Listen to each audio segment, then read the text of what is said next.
So when I'm leading the horse, I want to walk at her shoulder. That way, if she suddenly goes forward, she's not going to run me over. And I still have plenty of control over her. I'm going to walk this way.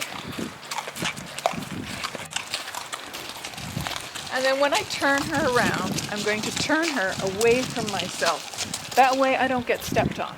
So I push her head away from me. And just turn her around. And let's head into the back.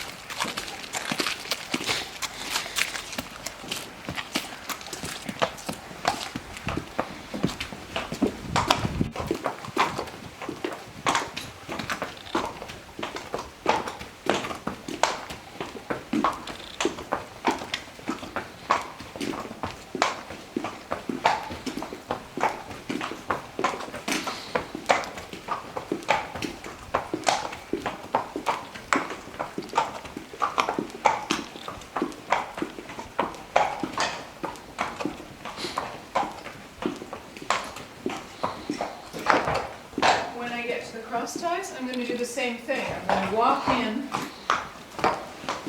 a circle to the right so that as she turns around, she's turning away from me and not stepping on me. Okay. So just center up in the cross ties a little bit here. If you didn't have cross ties, you would tie your horse to a loop of binder twine that's fixed to a post or hitching rail, something like that. We have cross ties here, which just keeps our horse nice and centered in the grooming area. Once the cross ties are done up, these are done up to the square buckles here. And then I unclip the lead shank and just set it aside. When I take the blanket off, I'm going to start at the back.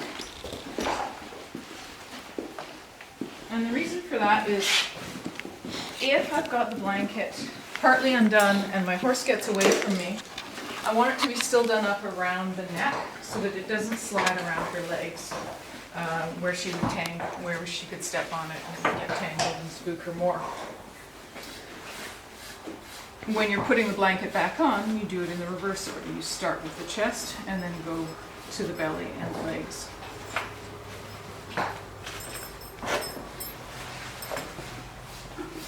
And then when I take the blanket off, I'm not just going to whip it off her because that might spook her. I'm going to fold it up from the back and then in thirds like that. And that way I know where the neck piece is when I want to put it on again. I just carefully lift it off. Sometimes blankets can generate static electricity, so again, you don't want to whip them off really quickly for that reason, as well as the fact that your horse just might not like the sudden movement.